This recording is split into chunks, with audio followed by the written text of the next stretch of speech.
Contoh tawakal kalau dalam kisah-kisah Quran, masih ingat Nabiullah Ibrahim? Masih ingat? Nabi Ibrahim waktu dilempar ke dalam api, siapa yang datang? Malaikat datang. Yang datang bukan malaikat biasa, yang datang pemimpin malaikat luar biasa, Sayyidina Jibril. Beliau menawarkan bantuan. Itu kalau Sayyidina Jibril ngeluarin sayapnya satu, Raja Namrud mau negerinya hancur semua, cukup dia gini nih. Karena sayap dia itu luar biasa sekali.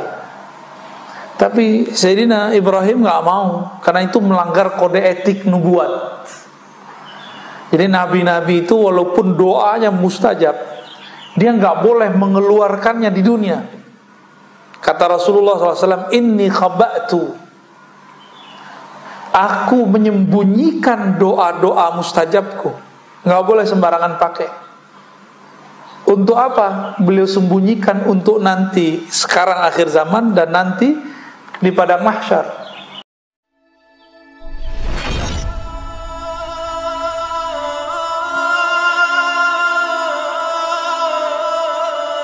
Assalamualaikum warahmatullahi wabarakatuh. Barakana bil yaqazati. Asyhadu an la ilaha illallah wa asyhadu anna Muhammadan abduhu wa rasuluh. Allahumma salli wa sallim wa barik ala sayyidina Muhammad wa ala alihi wa li baitihi wa zurriyatihi. Kita membahas bab at-tawakkul, ya. Kalau bahasa Indonesianya tawakal. Indikator orang sudah tawakal apalagi? Isqat. Isqat itu menggugurkan hammil waqtil ghaib. Angan-angan mengenai waktu besok, waktu yang belum ada. Besok itu masih gaib gak? Masih gaib. Gaib itu bahasa Arab artinya yang tidak terlihat. Tidak panjang angan-angan untuk masa depan. Mempersiapkan masa depan boleh, mempersiapkan itu dengan bekerja, baik pekerjaan badan atau pekerjaan. Kan angan-angan mainnya di sini. Coba kalau saya begini, nanti saya kalau begini. Kebanyakan berandai-andai. Orang ini belum disebut tawakal. Bertawakal itu isqatu hammil waqtil ghaib. Jadi kita gak usah pikirin besok kejadiannya apa. Jalani aja hidup hari ini, besok pasti beres, ya. Ntar kalau virus berikut datang lagi gimana? Ya sudah. Jika kita ridho mati syahid, jika kita berjuang dan selamat, ya insya Allah Allah gugurkan dosa-dosa kita, ya. Tidak ada kaitannya orang kena virus gak kena virus, munafik tidak munafik. Kawan saya orang paling soleh kena COVID juga, Pak, mati lagi. Apakah dia munafik? Menurut saya yang munafik, ya. Dia meninggal padahal orangnya soleh, gak pernah bohong menurut kita, ya. Jadi nggak usah dikait-kait gitu. Suka-suka Allah lah, ya. Suka-suka Allah, jangan cocok logi, ya. Apalagi indikatornya baqaul abdi ma'allahi ta'ala bila alaqah. Hamba terhubung kepada Allah tanpa gangguan harapan kepada makhluk, baik makhluk hidup ataupun makhluk yang dianggap jamid, yang tidak bergerak, seperti obat, makanan, minuman. Kita menyebutnya benda mati, tapi dalam bahasa saya nyebutnya jamid, yang tidak bergerak. Karena saya meyakini alam semesta ini hidup semua, tapi dalam bentuk hidupnya sendiri, bukan hidup ala kita, ya. Wa tafsirul alaqa ma dzakarahu Yahya ibn Mu'adz, ya, fi qawlihi labs as-sufi hanud wal kalam fi zuhdi hirfa. Ini enggak usah dibaca.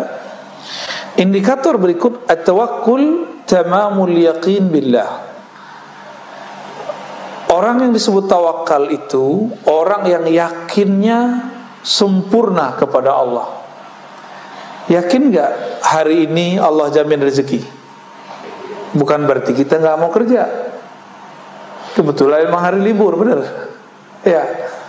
Besok yakin gak Allah jamin rezeki? Ya kita kerja. Kerja yang bisa kita buat. Kerja itu jangan kemudian versi kebanyakan orang. Ya, kalau mohon maaf ya, kebanyakan kita kan berpikir sibuk, yang penting sibuk, tapi duitnya nggak jelas. Nggak itu yang penting. Yang penting sebenarnya hasilnya. Ngapain kemudian dari pagi sampai sore sampai besok lagi, tapi hasilnya at-ta'ab, hanya lelah. Apalagi membuat hati kemudian terganggu hubungannya kepada Allah Subhanahu wa taala. Yakin itu cara menumbuhkannya gimana? Kan banyak orang nanya, gimana cara numbuhin yakin? Mudah, husnuzan billah, berbaik sangkalah kepada Allah. Jadi kalau ada orang nanya lagi, gimana cara yakin? Caranya bukan dengan ceramah, caranya bukan dengan baca Quran, caranya bukan dengan zikir, bukan. Caranya menumbuhkan husnuzan dalam qalbu. Maka zikir husnuzan itu berat Pak, nembusnya. Jadi saya diajarkan guru-guru saya, zikir nyebut nama Allah, tapi tumbuhkan rasa harap dan rasa berbaik sangka kepada Allah. Itu yang disebut husnuzan.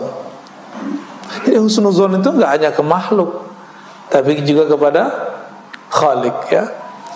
Wasiqatu bima wa'ada minar rizq, terhadap jaminan rezeki.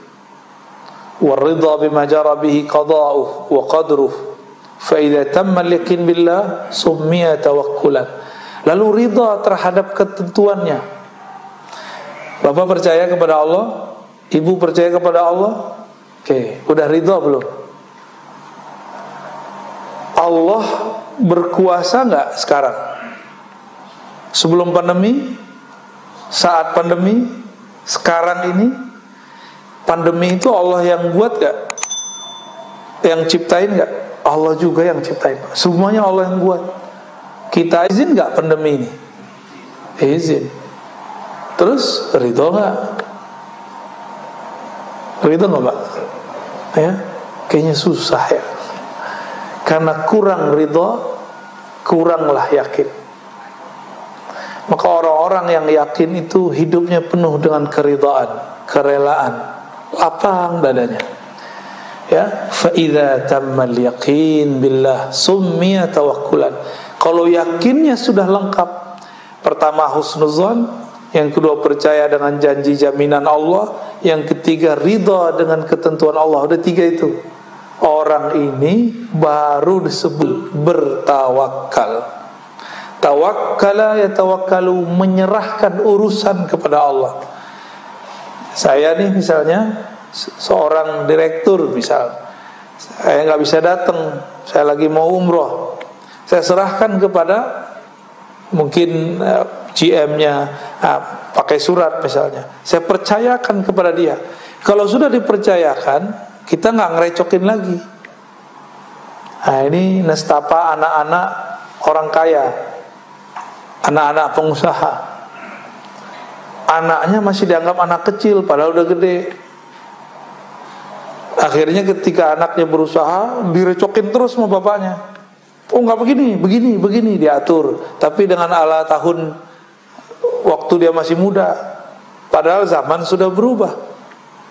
Nah ini bagi kawan-kawan yang perusahaannya perusahaan keluarga, usaha-usaha keluarga biasanya menghadapi itu. Kita mau nyerahin ke anak, mewarisi kepada anak, tapi kita nggak benar-benar mempercayakan kepada dia, gitu. Maka orang-orang ini belum disebut menyerahkan. Maka tawakul itu artinya penyerahan total kepada Allah secara ruhiyah, secara ruhiyah. Adapun secara zahir, secara penampakan lahiriah, dia tetap terlihat berusaha, tetap terlihat berobat kalau sakit, dan lain sebagainya. Wa qila atawakkul bidayah wa huwa sifatul mu'minin, wa taslim wasitah wa huwa sifatul awliya, wa tafwid nihaya wa sifatul khawasil khawas. Ada lagi ungkapan tawakal itu ada levelnya. Ada penyerahan biasa, ya udahlah terserah Allah lah. Ini sifat orang beriman, tapi baru makom pertama. tawakal versi pertama. Tawakal level kedua, at-taslim wasitah, yaitu dengan taslim. Taslim itu bukan lagi sekedar ngomong wah saya berserah, tapi sudah mulai kepada kepasrahan. Taslim itu memasrahkan kepada Allah Subhanahu wa ta'ala, tapi kepasrahannya belum total, masih level kolbunya. Tapi ini sudah wali, Pak. Kebanyakan wali levelnya di sini. Makanya wali itu ada dua model, ada wali am, ada wali khas. Wali umum, ada wali khas. Wali yang spesial. Inilah at-tafwid. Dia tidak hanya berserah dengan kolbunya, tapi sudah dengan ruhnya. Maka geraknya dia itu atas geraknya Allah Subhanahu wa ta'ala. Faqad madaha Allah Ta'ala tawakkul wa hatha alaihi man yatawakkal Allah fa huwa hasbuh. Ya. Secara umum di surat At-Talaq kasusnya di situ perceraian. Tapi ayat ini bersifat umum. Siapa yang bertawakal kepada Allah fa huwa hasbuh, maka cukuplah itu baginya. Adakah yang lebih cukup, melebihi kalau sudah bersama Allah masih butuh yang lain enggak? Maka muncullah zikir dari bab tawakal. Allahul kafi. Gimana lafaznya? Allahul kafi, Rabbunal kafi, wajadnal kafi, qasadnal kafi. Gitu ya. Likullil kafi, kafanal kafi. Alhamdulillah. Itu intinya sama, Pak. Cukuplah Allah yang mencukupkanku. Nah, udah selesai udah. Kalau Allah yang mencukupkan kita, Allah sangat mengerti kebutuhan, keperluan kita. Kalau makhluk yang mencukupkan, oleh karena itu ulama kita mengulang-ulang. Cuma sekarang cuma jadi, mohon maaf, hanya menjadi seni aja. Seni tarhim sebelum sholat. Kapi, taunya kawan kapi doang. Lama-lama diganti jadi kopi. Wajanal kopi. Yang suka ngopi. Fa idza azamta fatawakkal 'ala Allah, innallaha yuhibbul mutawakkilin. Jika engkau berazam, bertekad melakukan sesuatu, maka berserahlah kepada Allah. Sesungguhnya Allah sangat suka kepada orang yang berserah diri. Jadi jika ingin menjadi kekasih Allah, jadilah orang yang tawakal. Gampang ya? Gampang dilafazkan. Sebenarnya gampang kalau pakai ruh, pakai kolbu. Sulit kalau pakai ini. Jadi kenapa banyak orang bilang ikhlas itu sulit karena pakai ini, ridho itu sulit karena pakai ini. Cobalah sesekali berfikirnya tidak hanya dengan otak, berfikirnya harus dengan kolbu. Lebih mudah. Berfikir dengan kolbu itu kecepatannya luar biasa. Apalagi dengan ruh, dengan ruhani, itu lebih cepat lagi. Wa qala an-nabiy sallallahu alaihi wasallam at-tawakkul nisful ibadah wa du'a nisfuha. Ya. Hadis ini tidak sahih, saya enggak usah terjemahkan. Kita baca yang hasan, ya, yang sahih yang ini. Lau tawakkaltum 'ala Allah taala haqqa tawakkulihi. Seandainya kamu bertawakal, berserah diri, pasrah kepada Allah, saya garis bawahi, di dalam qalbumu, bukan berarti dia malas-malasan. La razaqakum kama turzaqut tayru taghdu khimasan wa taruhu bitanan. Seandainya kamu berserah diri kepada Allah di dalam hatimu, haqqa tawakkuli, dengan tawakal yang sebenar-benarnya, la razaqakum, dia akan memberimu rezeki seperti burung diberi rezeki tanpa perlu bekerja di suatu perusahaan, suatu lembaga.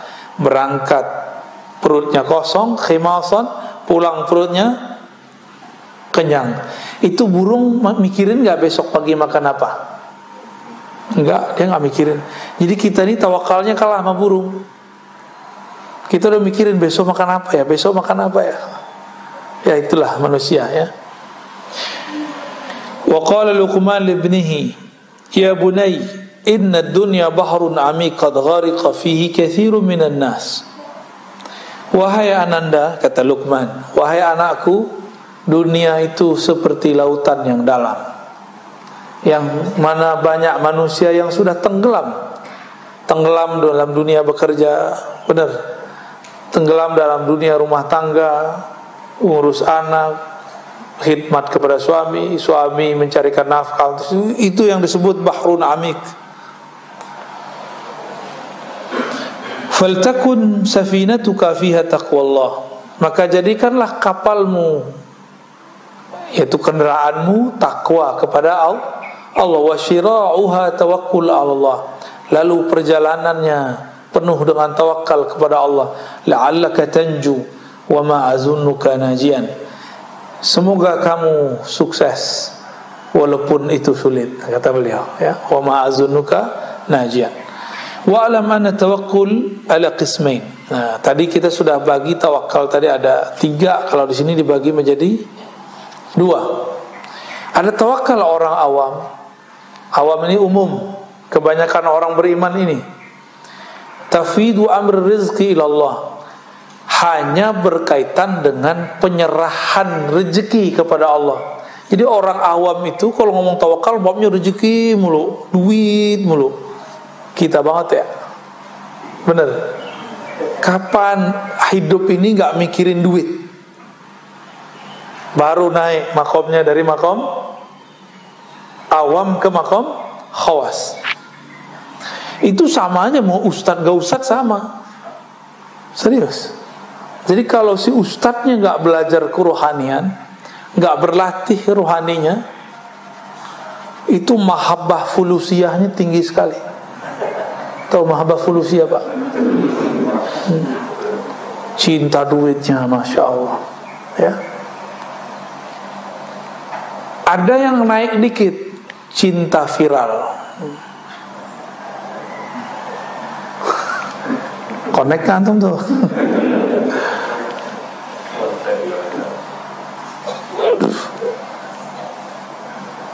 Orang kalau cinta viral itu gampang tersinggung, Pak.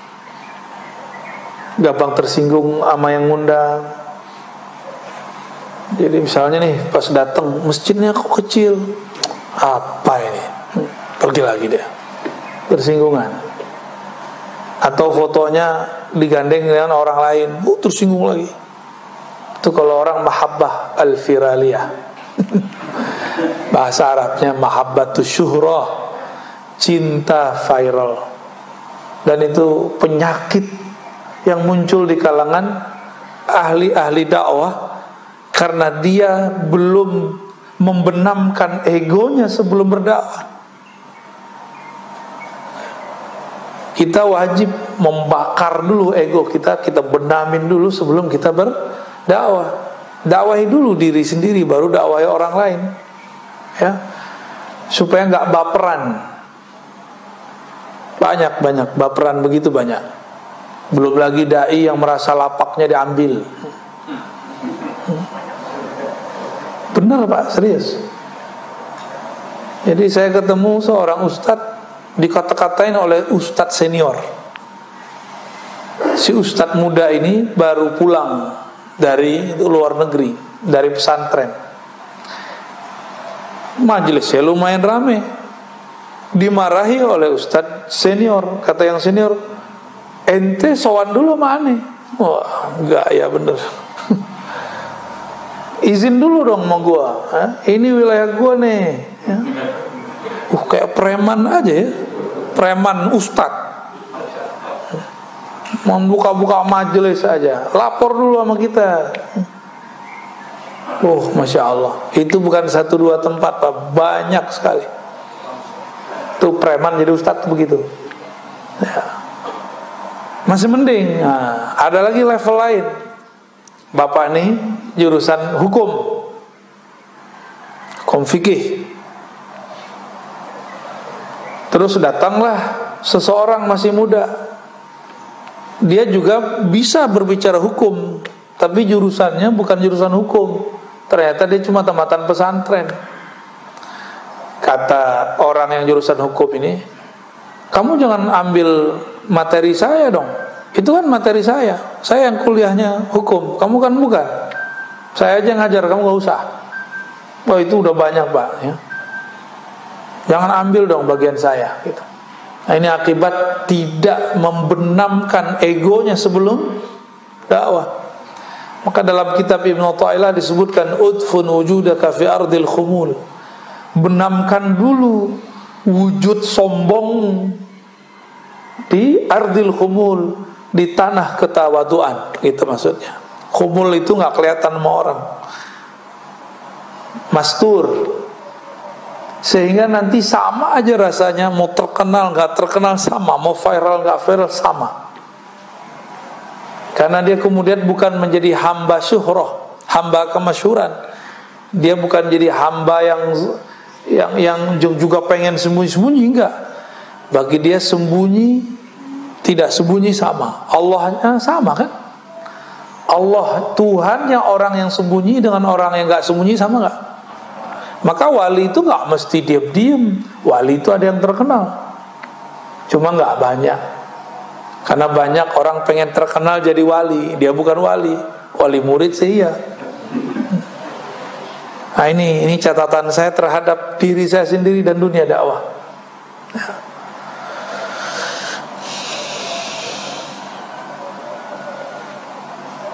Jadi kalau orang awam ngajarin tawakal, ustadz awam ngajarin tawakal hanya bab fulus atau bab zahir, sakit, sehat, gitu. Jadi datang ke kiai, Pak Kiai doain anak saya sakit. Nah, nanti diajarin, dia serah kepada Allah.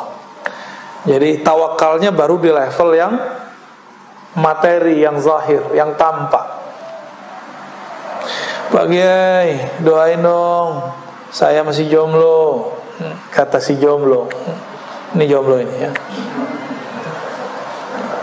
doalah Kiai ya. Begitulah terus, nggak naik-naik pangkat, nggak naik-naik pangkat. Tawakalnya masih urusan rezeki zahir. Adapun tawakalnya khawas, dia leburkan kehendaknya dalam kehendak Allah, egonya dalam wujud Allah. Itu yang disebut tawakal wali.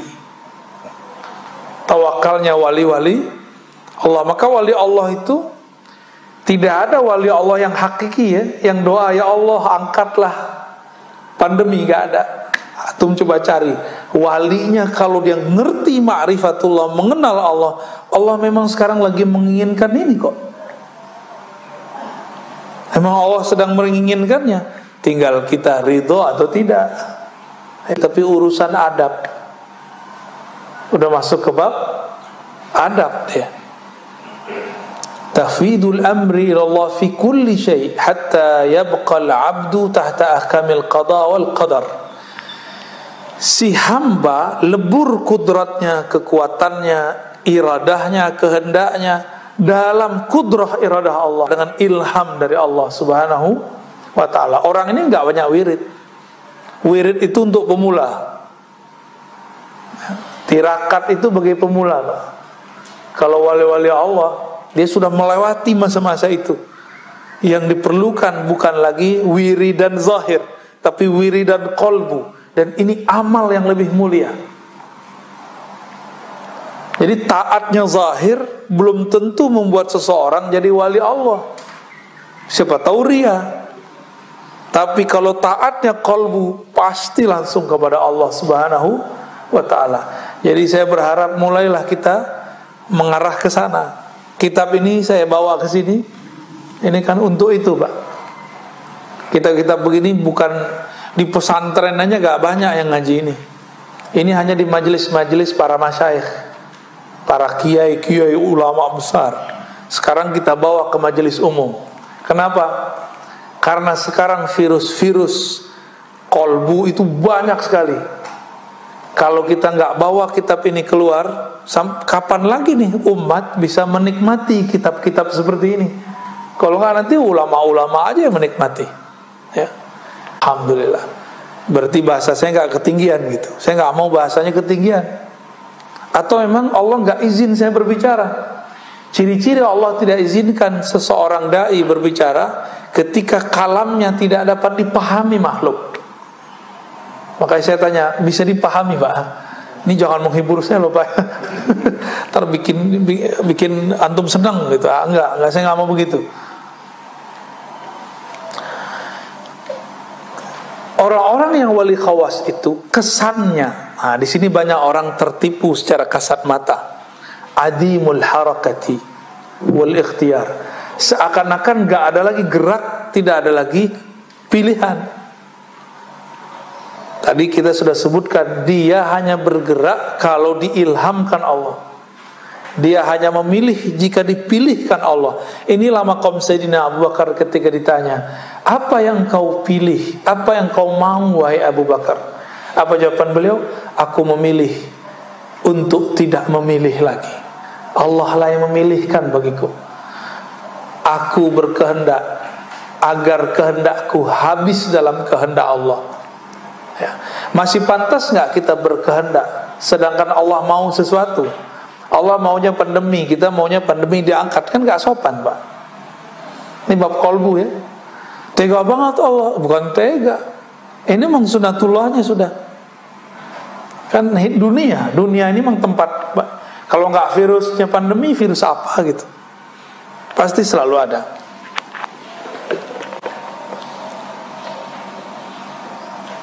Nah, maksudnya apa? Adamul harakati bil badan. Secara zahir tidak lihat dia kelusak-kelusuk. Orang tawakal itu. Jadi dia tenang. Wa adamul ikhtiyar bil qalb, dan tidak memilih itu di kolbunya. Jadi ada dua hal ya, gerak pada badan, pilihan pada kolbu. Jadi mereka bukan lagi wali hamba-hamba Allah yang sibuk di badan dan kolbunya. Ini sudah masuk ke dalam ruhnya. Ya. Fa in waqa'a fi qalbihi al-harakah kana mutaharrikan billah. Ya. Jika masuk gerak dalam kolbunya, dia bergerak dengan gerak Allah. Jika diam, dia diam dengan ilham dari Allah Subhanahu wa ta'ala. Inilah yang ditunjukkan, dicontohkan oleh Syekh Ibnu Syamsuddin, seorang ahli ma'rifatullah yang menjadi guru Muhammad Khan, yang belakangan disebut Muhammad Al-Fatih. Muhammad Al-Fatih, Mehmet Khan gitu ya. Sultan Mehmet ini dia berambisi mau mengalahkan Rum pakai nafsu, tapi semua strategi dia kalah. Semua gurunya bilang tunggulah, tunggu isyaratnya keluar. Dia nggak mau. Gua mau sekarang. Yang sultan kan saya, kamu bukan sultan.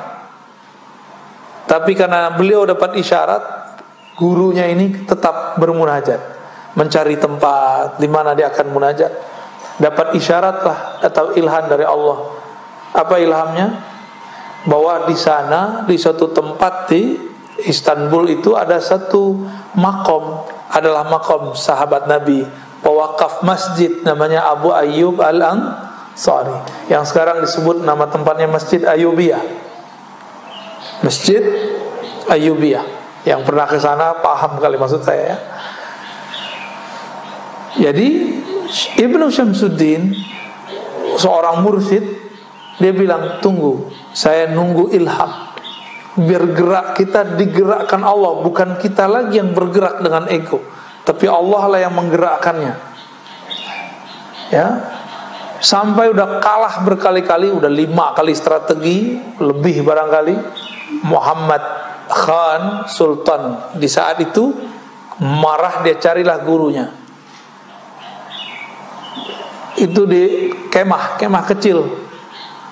Dalam kemah itu beliau sedang munajat, tapi Khan gak sabar. Dia ambil pedang yang tajam, dia kemudian bongkar tempat istirahat gurunya. Ternyata ketika dibongkar dia kaget, gurunya sedang sujud. Sujudnya panjang sekali. Melihat lagi sujud, dia langsung diam. Tapi masih gergetan.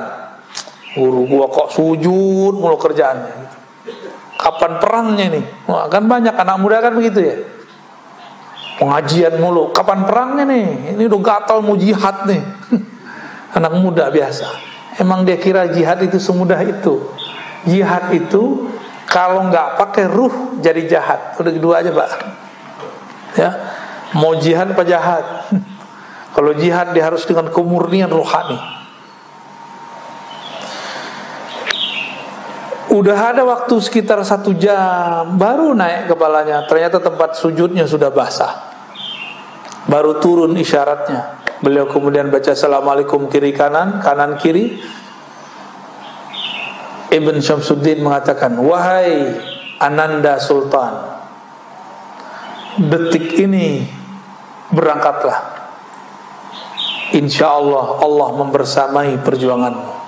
Bengong dia. Nah, ini yang gue tunggu-tunggu nih. Tapi di saat itu karena dia melihat gurunya sujud lama, egonya pun ikut kemudian tenang. Dia kemudian masuk ke Konstantinopel yang sekarang jadi Istanbul itu dengan penuh tenang, zikir nggak berhenti, dibersamai gurunya. Jadi beberapa kali melakukan serangan, gurunya nggak dia bawa ikut. Dia ngerasa orang tua ngerti apa. Ini anak arogansinya anak-anak muda. Ya, menang nggak habis itu? Menang. Maka beliau dapat gelar Al-Fatih, penakluk Konstantinopel. Ya. Jadi senjata paling hebat itu adalah tawakul, bertawakal. Karena di situ ada strategi ilahiyah. Allah lah yang buat strategi. Nah, inilah yang terjadi sekarang pada ulama-ulama kita dalam menghadapi pandemi. Ulama wali Pak ya. Ulama itu terbagi 2. Ulama dunia, ulama akhirat. Orang salah faham ulama dunia yang kere-kere gitu, enggak ada kaitannya. Nabi Sulaiman kaya tuh, Nabiullah, Nabi akhirat itu. Ini urusannya ruh. Ulama dunia yang di kolbunya ada dunia. Boleh di tangannya ada dunia, di rumahnya ada dunia, tapi jangan pernah masuk ke dalam kolbunya. Itu yang penting. Orang miskin bisa lebih cinta dunia daripada orang kaya.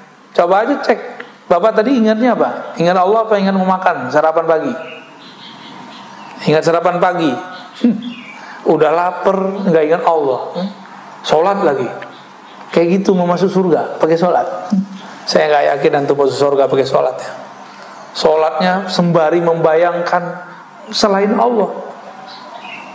Jadi kita ini pencitraan depan Allah, tapi Allah nggak melihat pencitraan zahir, Allah melihat batinnya. Ya. Ulama akhirat itu ulama yang kenal Allah. Jadi wali-wali Allah itu walaupun zahirnya nggak bisa baca kitab beginian, dia bisa baca kitab kolbu. Ulama akhirat itu boleh kaya, boleh miskin, nggak ada urusan. Yang penting kolbunya sama Allah, kolbunya bersama Allah. Daripada udah miskin, kolbunya bersama dunia, mending kaya, kolbunya bersama yang maha kaya, Allah Subhanahu wa ta'ala. Jadi boleh nggak kiai punya rumah banyak? Kok boleh? Yang penting kolbunya bersama Allah. Boleh nggak kiai mobilnya banyak? Nggak apa-apa, usahanya banyak. Boleh. Yang penting kolbunya bersama. Kiai istrinya banyak. Ya boleh. Yang penting kolbunya bersama Allah. Maaf ibu ya. Itu jangan diteruskan Pak ya. Nanti bisa perang di rumah ntar.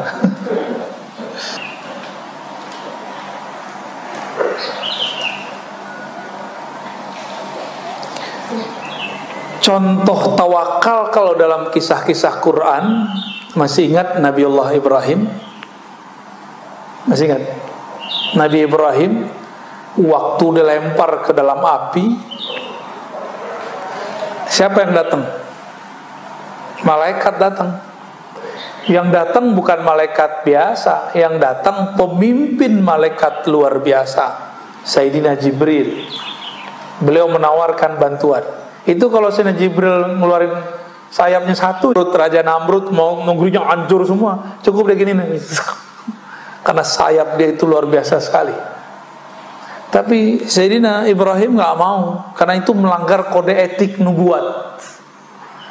Jadi nabi-nabi itu walaupun doanya mustajab, dia gak boleh mengeluarkannya di dunia. Kata Rasulullah SAW, inni khaba'tu, aku menyembunyikan doa-doa mustajabku. Gak boleh sembarangan pakai. Untuk apa? Beliau sembunyikan untuk nanti, sekarang akhir zaman dan nanti di padang mahsyar. Coba kalau Nabi Muhammad pakai hak beliau seperti Nabi Nuh. Nabi Nuh dapat hak memberi syafaat gak? Sampai Nabi Muhammad kasih izin baru dia dapat izin. Jadi Nabi Muhammad bilang, hai para nabi, aku izinkan kamu membantu umatmu, baru boleh bantu. Kalau enggak boleh bantu. Maka saat nabi-nabi itu membantu umatnya, itu bukanlah syafaat nabi tersebut, tapi syafaat baginda Rasul sallallahu alaihi wasallam. Nabi Ibrahim Al-Khalil, beliau ketika ditawarkan oleh malaikat Jibril. Ini kalau antum ditawarkan malaikat Jibril gimana? Mau ya? Misalnya datang nih Jibril ngucapin salam, oh kayaknya girang banget ya. Padahal belum tentu Jibril ya kan. Saya tahu Mas Bril. Saya tahu Azazil. Azazil tuh mirip dengan Jibril. Kalau dia nyamar tuh mirip sekali. Karena sayapnya jumlahnya hampir sama dulu dengan, bedanya sekarang udah patah gitu aja. Jumlahnya sama persis. Maka kehebatannya Azazil hampir sama dengan gurunya Jibril. Jadi dia itu gurunya tuh. Umat akhir zaman, Rasulullah nggak pernah menggunakan doa-doa yang dahsyat itu di saat beliau masih hidup. Ditahan-tahan terus. Doa itu adalah emosi yang bercampur keyakinan untuk menghancurkan musuh. Nah, itu yang terjadi pada zaman Nabi Nuh. Nabi Nuh emosi, yakin tumbuh, hancurlah kaumnya.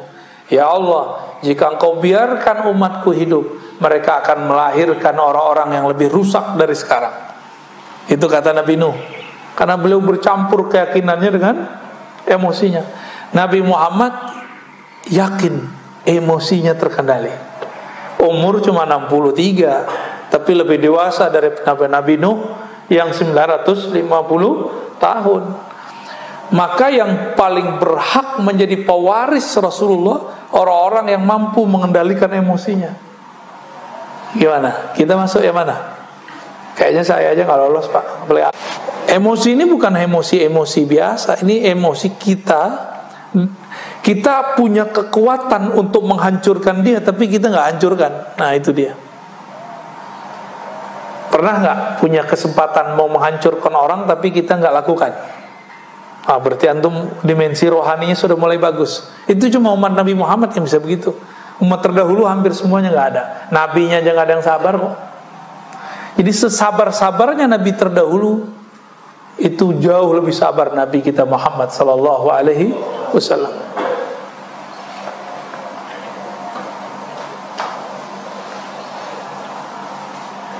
Maka wirid-wirid, zikir-zikir yang ngundang-undang khadam itu nggak menumbuhkan tawakal, apalagi antum pakai rajah, pakai jimat. Meskipun pakai jimat itu ada dalilnya yang membolehkan. Tapi kalau meskipun ulama ini membolehkan, saya mensyaratkan satu, harus bab tawakul. Kalau nggak usah pakai jimat. Ya. Kenapa? Karena nanti justru mendewakan si jimat, syirik khafi yang muncul di kolbu. Nah ini yang berbahaya. Untuk penulis jimat itu ada ilmunya Pak. Kita tahunya kan sok-sok ahli tauhid, anti jimat. Tapi giliran minum obat berharap kesembuhan dari obat, nah, itu lebih parah daripada pakai jimat. Ya, makan meyakini nasilah yang mengenyangkan, itu lebih parah dari pakai jimat. Masih begitu nggak? Ya, itu jimat perut namanya. Ya, banyak orang sok-sok ahli tauhid, kalau ketemu jimat dibakar-bakarin. Tapi ya salah, dia kalau makan dia bergantung kepada nasi, bukan kepada Allah yang menciptakannya.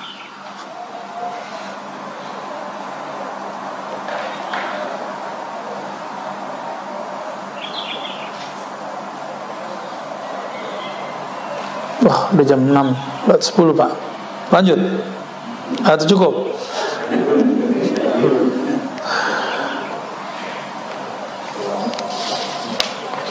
Jadi beda tawakal orang awam dengan wali. Orang awam tawakalnya urusan pulus, rezeki, jodoh. Begitulah terus. Hidup ini muter bolak-balik. Yang ada dalam hatinya cuma masalah rezeki, jodoh, apalagi tadi? Ya, pasangan, sehat tidak sehat, beli rumah tidak beli rumah.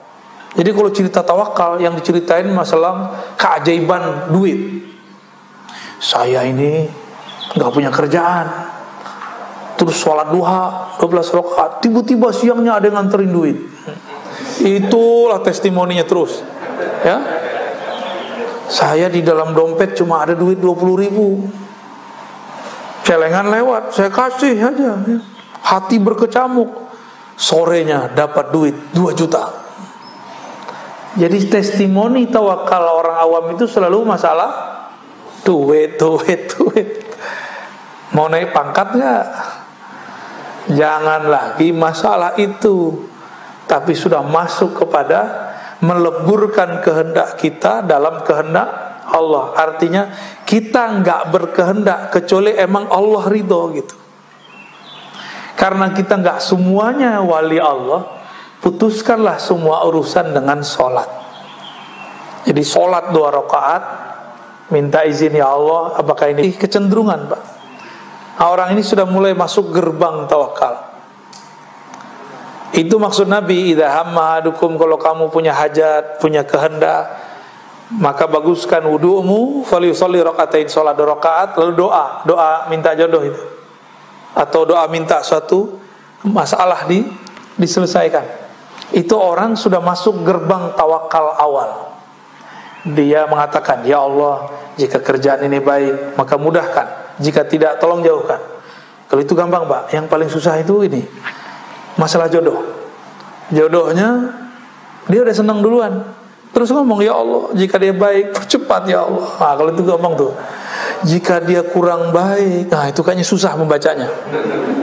Benar gak? Jika dia kurang baik ya Allah tolong jauhkan, itu kayaknya susah dilafazkan.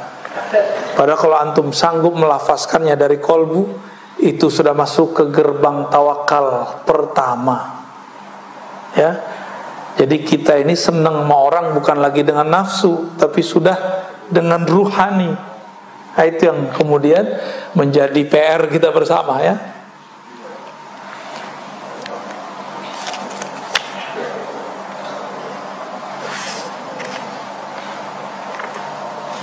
Udahlah ya, kebanyakan. Gimana? Cukup? Baik Ustaz, jazakallahu khairan atas kajiannya pagi ini. Ini ada banyak pertanyaan sebenarnya Ustaz. Coba dong. Hanya waktu 15 menit ya. Ini baik, pertanyaan pertama saya bacakan dari YouTube saja. Ini nanti selanjutnya itu kita kasihkan. Baik, yang pertama dari YouTube. Assalamualaikum Buya, soalan saya, jika Allah pertemukan kita dengan orang yang suka pada maksiat, mengajak kita pada maksiat, apakah masuk kita terus Allah menghantarkannya pada kita atas satu sebab yang baik? GR amat tuh. Ya, itu kesempatan. Ya, kesempatan, bukan kesempatan maksiat Pak. Kesempatan ngetes diri, tergoda nggak? Yang kedua, bisa bawa dia nggak? Gitu. Jadi dai itu nggak mesti duduk begini. Dai yang hebat itu dai yang tadi temennya maksiat sekarang jadi nggak maksiat. Itu dai beneran. Saya ini muallim namanya. Kebetulan konteksnya dakwah. Kalau muallim sebenarnya kan bapak yang datang ke saya. Ya gengsi pak. Tapi karena konteksnya dakwah, saya datang ke sini. Namun kita ramu dalam bentuk taklim. Supaya apa? Supaya ngomongnya terarah dan terukur. Ada kurikulumnya, yaitu kitab ini sendiri. Kalau enggak nanti saya ngomong yang dulu ya, ngomongnya diulang lagi sekarang. Ya. Pernah nggak ikut pengajian begitu? Ikut ustadznya udah sehari 3 tempat, omongannya sama. Wah, itu pengalaman saya waktu kecil pak. Waktu kita masih remaja, kita lagi seneng-seneng hijrah tuh. Kemana aja pergi, itu kita ikutin si dai, si ustadz, si kiai. Tapi kok omongannya sama aja. Lama-lama saya mikir jenuh. Itu si kiai ilmunya nggak di-upgrade ya. Tahun besok sama, tahun besok lagi sama. Tapi dia kalau ngomong sama saya, utlubul ilma, tuntutlah ilmu, walau bisin, walau ke Cina. Dia nggak tahu kalau kita ini bakal ada masalah sama Cina ya. Saya kasih tahu, ya itu hadis menurut ahli hadis dhaif. Serius? Kamu kusul adab sama saya? Itu hadis saya itu. Jadi kalau kita nggak nyampein begitu disebut suul adab. Dia nyuruh kita belajar, tapi dia dari kecil, dari dulu sampai sekarang tidak pernah mempelajari kembali dalil dia ini benar apa enggak. Nyuruh orang ngaji tapi dianya nggak berani ngaji lagi. Nah itulah gawatnya kalau ustadz terlalu pinter nggak mau ngajar pakai kitab. Jadi kalau ngajar itu pakai kitab aja pak. Ya, saran saya kalau ada ustadz usulkan ngaji kitab. Nanti dia akan terarah, dia nggak perlu persiapan aneh-aneh. Nggak perlu kemudian mikir. Ya, ini pengalaman saya ngajar dulu, nggak lama sih pak, 1-2 tahun paling. 1-2 tahun ngajar nggak pakai kitab. Sebelum ngajar tuh membahas apa ya? Ini udah kemarin, itu udah kemarin. Udah kehabisan stok kita. Saya tanpa buku adalah sekitar 50 materi di sini. Tanpa perlu persiapan dulu. Ya. Tapi kita kan lupa juga ini udah disampaikan belum. Akhirnya kita istikharah, dapat isyarat lah, kamu kalau ngajar pakai kitab aja. Nah sekarang alhamdulillah ini kan khazanah dari Allah Subhanahu Wa Taala. Kalau kita bedah nggak ada habis-habisnya. Ini aja baru cuma berapa halaman pak. Kayaknya udah nggak kuat gitu ya. Baru berapa halaman ini? Baru ya sekitar 50 halaman. Ada berapa pak di sini halamannya semua? Ada 300-an. Kita baru 50-an. Masih panjang perjalanan kita. Ya. Jadi ilmu kiai nggak bisa baca kitab ya, berhenti aja jadi kiai ya. Apalagi kalau kiai ngomong tawakal itu susah, nggak usah jadi kiai ente. Ya. Apalagi ngomong khusyuk itu sulit, berhenti jadi kiai. Ya, kenapa? Ulama itu memudahkan kerohanian, bukan menyulitkan orang. Akhirnya orang awam kemana-mana ngomong begitu, ikhlas sulit, khusyuk itu sulit. Bener nggak? Tuh kan kantung korban semua kan. Mau lama-lama begitu? Jangan. Kapan naik rohani kita? Kapan naik rohani kita? Harus naik pak. Ini zaman sudah begini, masa kita masih ngaji versi ma'rifat tahun 90-an? Harus di-upgrade ma'rifatnya. Ya. Kira-kira begitu pak ya. Mohon maaf, ini sebenarnya saya ngata-ngatain diri saya sendiri. Dulu kan kita ngomong begitu, ikhlas sulit, khusyuk sulit, itu saya ngomong pak, bukan ustadz yang lain. Saya ngomong ke dalam diri sendiri. Kamu kalau begitu berhenti jadi ustadz. Akhirnya kita berguru. Benar, saya berhenti jadi ustadz, saya berguru dulu. Berbulan-bulan kita latihan rohani, latihan belajar, dan baru kasih, oh ini yang disebut tawakal, oh ini yang disebut khusyuk. Itu maksud berhenti itu. Ya, kalau jadi ustadz terus kapan dia jadi muridnya? Ya, kira-kira gitu pak ya. Jadi kalau tadi dia punya kesempatan orang maksiat. Jadi maksiat itu nggak akan berefek kecuali ada kesempatan. Mampukah dia menolak? Yang kedua, mampukah dia narik kawannya? Wallahu a'lam bishawab. Ya. Apa nih? Masih ono? Pertanyaan dari jamaah yang ada tadi, Mas. Oke. Ini sudah disortir ya. Bagaimana caranya mengajak orang-orang terdekat kita seperti istri, anak untuk tawakal kepada Allah. Ajarkan anak-anak dan istri berbaik sangka kepada Allah. Husnuzon kepada Allah. Cuma itu caranya, nggak ada lagi. Husnuzon itu di sini atau di sini? Kalau hitung-hitungan ini Pak, istri akan cemburu kepada suaminya kalau suaminya kirim duit untuk keluarganya. Pernah digituin nggak? Mas, kita nih butuh, kebutuhannya banyak, jangan kirim-kirim mulu. Pernah digituin nggak? Wah, itu istrinya harus ngaji tawakal ya. Yang ketawa tuh ya, yang lain kayaknya masih malu ngaku. Jadi tahapannya belajar berbaik sangka kepada Allah. Itu cara tawakal, nggak ada lagi. Cuma itu jalur pintas. Kalau teori-teori udah banyak. Teori, coba hari ini belajar berbaik sangka kepada Allah Subhanahu wa ta'ala. Apa kaitannya dengan ikhtiar, tawakal dan ikhlas? Wah, ini borong ya. Ikhtiar itu pilihan di dalam ini. Kolbu kita cenderung memilih apa, itu namanya ikhtiar. Jadi selama ini nyebut ikhtiar nggak ngerti maksudnya. Saya lagi ikhtiar nih, ternyata yang dimaksud ikhtiar itu usaha. Ikhtiar bahasa Arab dari kata ikhtara, yakhtaru ikhtiaran, artinya pilihan kolbu. Pilihan kolbu. Itu ikhtiar ya, yang bahasa Arab loh, bukan bahasa Indonesia. Kolbu, dia mengatakan wajjahtu wajhiya lilladzi fataras samawati wal ardh. Kolbuku aku hadapkan kepada Allah. Kalau menghadap kepada Allah, maka apa yang Allah lakukan, yang Allah pilihkan, itu yang kita pilih. Kita ini punya kolbu. Kolbu itu sebenarnya cerminnya Allah. Allah mandang ke situ Pak. Coba lihat, kalau kita di depan cermin, tangannya gerak, di dalamnya gerak. Nah, kita ini dijadiin cermin. Sudahkah kita mengikuti cerminan kolbu itu? Jika sudah, baru disebut tawakal. Ya, jadi nggak ngelawan. Kapan gelisah muncul? Jika Allah menginginkan sesuatu, memilihkan sesuatu, lalu kita memilih yang di luar itu.